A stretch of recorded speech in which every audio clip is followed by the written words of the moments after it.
السلام علیکم ورحمۃ اللہ وبرکاتہ، نحمدہ ونصلی علی رسولہ الکریم، اما بعد فاعوذ باللہ من الشیطان الرجیم، بسم اللہ الرحمن الرحیم، رب اشرح لی صدری ویسر لی امری واحلل عقدۃ من لسانی یفقہوا قولی۔ ہمارا آج کا موضوع ہے خدا کو پکارنا۔ دعا کا مطلب ہے پکارنا۔ اس سے مراد یہ ہے کہ بندہ اپنی حاجات یعنی ضروریات کے لیے یا اپنی بندگی کے اظہار کے لیے خدا کو پکارے، کیونکہ اللہ تعالیٰ نے ہمیں اپنی عبادت کے لیے پیدا کیا ہے، تو دعا عبادت ہے۔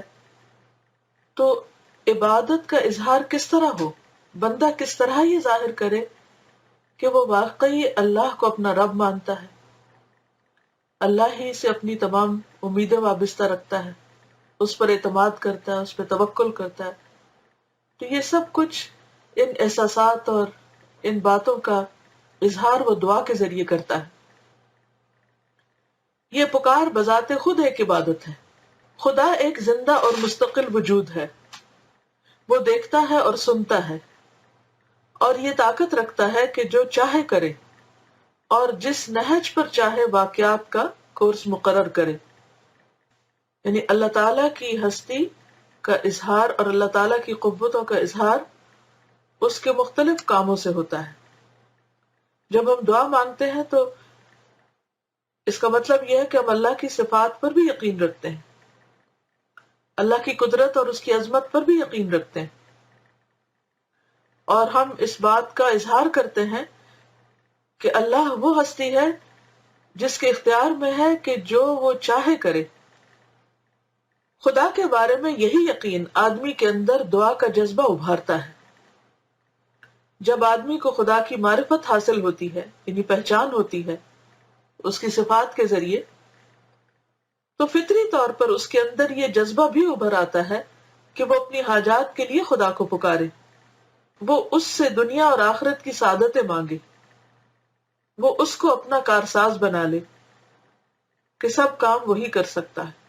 اب دیکھیے کہ عام روزمرہ زندگی میں بھی جب ہمیں کوئی ضرورت پیش آتی ہے تو ہم کس کی طرف رجوع کرتے ہیں؟ انسانوں میں سے چھوٹے چھوٹے مسائل میں، چھوٹے چھوٹے کاموں میں ہم فوری طور پر یہ دیکھتے ہیں کہ اس سلسلے میں کون مدد کر سکتا ہے، اور اسی کے پاس جاتے ہیں جس کے بارے میں ہمارا یقین ہوتا ہے کہ وہ ہماری مدد کر سکے گا۔ مثلا اگر کوئی شخص بیمار ہوتا ہے تو وہ کس کے پاس جاتا ہے؟ ظاہر ہے وہ ڈاکٹر کے پاس جائے گا، کیونکہ اس کا یقین ہے کہ میری اس مصیبت میں ڈاکٹر میرے لیے مددگار ہو سکتا ہے، وہ میرے مسئلے کو سمجھ سکتا ہے، اس کے پاس اتنا علم ہے کہ وہ مجھے علاج کے لیے بہتر دوا دے سکے۔ اور ڈاکٹرز میں سے بھی آپ اس کا انتخاب کرتے ہیں جس پر آپ کا اعتماد اور یقین زیادہ ہوتا ہے۔ اسی طرح اگر آپ کو کسی اور چیز کی ضرورت ہے تو اسی مثال پر قیاس کرتے ہوئے دیکھ لیجئے کہ جس کے بارے میں آپ کا یقین ہوتا ہے کہ وہ اس کام کو بہتر طور پر کر سکے گا، آپ اسی کو پکارتے ہیں۔ تو یہ تو ہے دنیا کی چھوٹی چھوٹی نیڈز اور دنیا کی چھوٹی چھوٹی مشکلات اور ضروریات، لیکن کچھ چیزیں ایسی ہیں کہ جن کے بارے میں ہمیں معلوم ہے کہ دنیا میں کوئی ہمارے کام نہیں آ سکتا اور کوئی بھی ہماری مدد نہیں کر سکتا۔ یہ بھی کہ دنیا والوں میں سے اگر کوئی کسی کام میں ہماری مدد کرتا ہے، مثلا ڈاکٹر اگر ہمیں دوا دیتا ہے یا کوئی اور شخص ہمیں کسی طرح مدد دیتا ہے، تو اس کی دوا بھی، ڈاکٹر کی دوا بھی اسی وقت فائدہ دے سکتی ہے جب اللہ تعالیٰ اس میں شفا رکھے، اور کوئی انسان ہمارے ساتھ مہربان اسی وقت ہو سکتا ہے، ہمارے کام اسی وقت آ سکتا ہے جب اللہ اس کے دل میں ڈالے۔ تو گویا اصل قوت اور قدرت اللہ ہی کے پاس ہے، وہی مہربان ہے اور وہی سب کچھ کر سکتا ہے۔ اور جب انسان کے اندر یہ یقین پختہ ہو جاتا ہے کہ کام بس وہی بنا سکتا ہے، کیونکہ ہر چیز اس کے کنٹرول میں، اس کے اختیار میں، اس کی اتھارٹی ہے سب سے بالا، تو پھر انسان سچے دل سے اس کی طرف رجوع کرتا ہے، اور یہ رجوع کرنا ہی دراصل بندگی ہے۔ دعا کا نہ کوئی وقت مقرر ہے اور نہ کوئی طریقہ، اور نہ اس کی کوئی علیحدہ زبان ہے. آدمی ہر لمحہ، ہر صورت سے اور ہر زبان میں خدا سے دعا کر سکتا ہے. اگرچہ قرآن پاک میں اللہ تعالیٰ نے پیغمبروں کی دعائیں اور کچھ اور دعائیں جو ہیں وہ ہمیں سکھائی ہیں ان کی زبان سے، اسی طرح نبی صلی اللہ علیہ وسلم نے دعائیں مانگی اور وہ دعائیں بھی ہمارے پاس ہیں، کیونکہ جامع دعائیں ہیں. ان کا علم حاصل کرنا اور ان کو پڑھنا اور ان کو سیکھنا بھی بہت فائدہ مند ہے، کیونکہ وہ تمام چیزوں کا احاطہ کیے ہوئے ہیں، یعنی قرآنی اور مصنون دعائیں.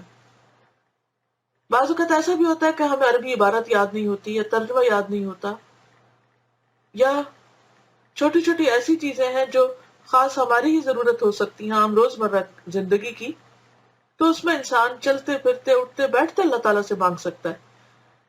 اس میں اللہ تعالیٰ کی یاد بھی ہے، یہ اللہ کے ذکر کی ایک قسم بھی ہے، اور اللہ تعالیٰ کے ساتھ ایک تعلق کا اظہار بھی. اب دیکھیں دنیا میں آپ جیسے چھوٹی چھوٹی چیزیں ہوتی ہیں وہ کس سے مانگتے ہیں؟ مثلا ایک بچے کو اگر کوئی چیز ضرورت ہوتی ہے، اسے بھوک لگتی ہے تو وہ ماں کے پاس آتا ہے، کیونکہ اسے پتا ہوتا ہے کہ ماں میری بات سن لے گی. اس سے بچے اور ماں کا ایک تعلق بھی مضبوط ہوتا ہے. اگر کوئی بچہ اپنی ماں سے کچھ بھی نہ مانگے اور کچھ بھی نہ لے، یا آپ اگر کسی سے کوئی بھی مدد نہ لیں، تو آپ دیکھیں گے کہ اگر آپ اپنا ہر کام صرف خود ہی کرتے رہے تو اس سے نتیجہ کیا ہوگا کہ صرف یعنی آپ ایک انڈیویجول کے طور پر تو خود مختار ہو جائیں گے، لیکن انسانوں کی جب ضرورت آپ کو نہیں ہوگی تو آپ کا ان کے ساتھ تعلق بھی مضبوط نہیں ہوگا. تو دعا جو ہے وہ کسی کے ساتھ تعلق مضبوط کرنے کا بھی ایک بہترین ذریعہ ہے. یعنی اللہ تعالیٰ سے جب ہم مانگتے ہیں تو یہ اس بات کا اظہار ہے کہ اللہ کے ساتھ ہمارا ایک کنیکشن ہے، اور وہ دل ہی دل میں ایک کنیکشن رہتا ہے. اور خاص طور پر یہ جو چھوٹی چھوٹی چیزیں ہیں، مثلاً آپ کو پیاس لگی تو آپ کے ذہن میں یہ خیال آتا ہے کہ اچھا میں اٹھوں پانی پیوں، پانی وہاں رکھا ہوا ہے گلاس لیتی ہوں، لیکن اس وقت بھی آپ کے دل دماغ میں کچھ خیالات گھوم رہے ہوتے ہیں. تو بیسٹ یہ ہے کہ جو ہی آپ کی کوئی نیڈ سامنے آئے تو فوری طور پر آپ اللہ تعالیٰ کی طرف متوجہ کہ اللہ تعالیٰ آپ میری ضرورت پوری کریں، خواہ وہ چیز آپ کی ریچ میں ہی کیوں نہ. اور اس میں ہم دیکھتے ہیں کہ جب مثلا پانی پینے سے پہلے ہم بسم اللہ پڑھتے ہیں اور آخر میں الحمدللہ کہتے ہیں، تو یہ بھی اللہ تعالیٰ کے ساتھ اپنے ایک تعلق کا ہم اظہار کرتے ہیں، اور یہ بھی ایک طرح سے دعائیں ہیں. کیونکہ بسم اللہ بظاہر تو ایسا لگتا ہے نا اللہ کے نام کے ساتھ، لیکن بسم اللہ کا اصل مطلب کیا ہے کہ میں اللہ کی مدد چاہتا ہوں اس کام کو کرنے میں. تو اگر ہم پانی پیتے ہیں اور اس وقت اگر ہم بسم اللہ پڑھتے ہیں تو اس کا کیا مطلب ہے کہ پانی ہماری پیاس جب ہی بجھائے گا یا ہمارے گلے کے اندر سے سٹمک تک اسی وقت جائے گا جب اللہ ہمیں توفیق دے گا. بعض اوقات آپ نے دیکھا ہوگا کہ کوئی بیمار ہوتا ہے اور اس کے منہ میں پانی ڈالا جاتا ہے، وہ اندر جانے کے لیے باہر آ رہا ہوتا ہے، وقتی طور پر اس کے اندر صلاحیت نہیں ہوتی. تو یہ جو ہمیں طاقت ملی ہوئی ہے اللہ ہی کے دیے سے ملی ہوئی ہے. تو اس طرح دعا کے ذریعے ہم اللہ تعالیٰ کے ساتھ ایک طرح سے کنیکٹ بھی ہوتے رہتے ہیں. تو بات یہ ہے کہ اگرچہ عربی میں دعا مانگی جا سکتی ہے اور اس کا ترجمہ بھی آنا چاہیے، بغیر سوچے سمجھے نہیں پڑھنی چاہیے، لیکن اس کے ساتھ ساتھ یہ ہے کہ صرف فارمیلٹیز میں ہی نہیں رہنا چاہیے. آپ چھوٹی چھوٹی ضروریات میں، چھوٹی چھوٹی باتوں میں، جیسے صحابہ کرام جو تھے وہ جوتے کا تسمہ ٹوٹتا تو وہ بھی اللہ تعالیٰ سے مانگتے تھے، اپنی معمولی ضروریات میں بھی اللہ کی طرف رجوع کیا کرتے تھے.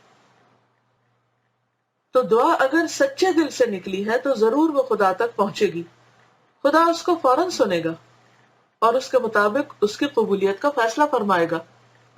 جیسے قرآن مجید میں بھی آتا ہے وَإِذَا سَأَلَكَ عِبَادِي عَنِّي فَإِنِّي قَرِيبٌ أُجِيبُ دَعْوَةَ الدَّاعِ إِذَا دَعَانِ، کہ میرے بندے جب آپ سے میرے بارے میں پوچھیں تو آپ بتا دیں کہ میں قریب ہوں، میں پکارنے والے کی پکار کو سنتا ہوں.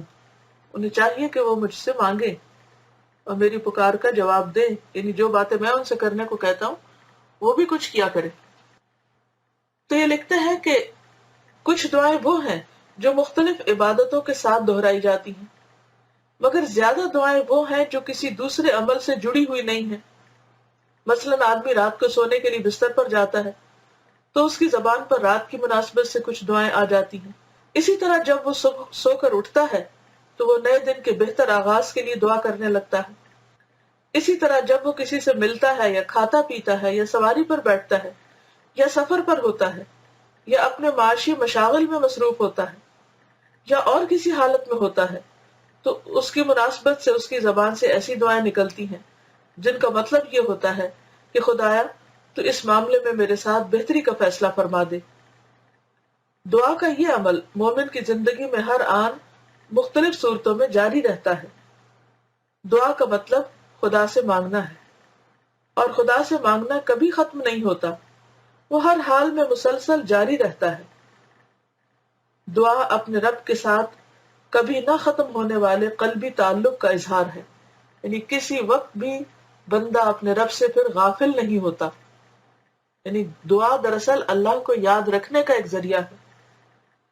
مومن کی زندگی کا کوئی لمحہ دعا سے خالی نہیں ہو سکتا، کیونکہ وہ کسی بھی وقت اللہ کی محتاجی سے بے نیاز نہیں ہو سکتا۔ اللہ تعالیٰ خود قرآن مجید میں فرماتے ہیں یا ایھا الناس انتم الفقراء الی اللہ واللہ هو الغنی الحمید، اے لوگو تم سب اللہ کے محتاج ہو اور اللہ وہ بے نیاز ہے، تعریف والا ہے۔ تو اللہ تعالیٰ سے دعا ہے کہ وہ ہمیں اپنے ساتھ جوڑے رکھے اور ہمارے دل میں ہر وقت اس کی یاد رہے، اور ہم ہر ضرورت میں چھوٹی ہو یا بڑی صرف اسی کی طرف رجوع کریں۔ وآخر دعوانا ان الحمد للہ رب العالمین، اس میں بھی دعا کا لفظ ہے آخر دعوانا۔ السلام علیکم ورحمۃ اللہ وبرکاتہ۔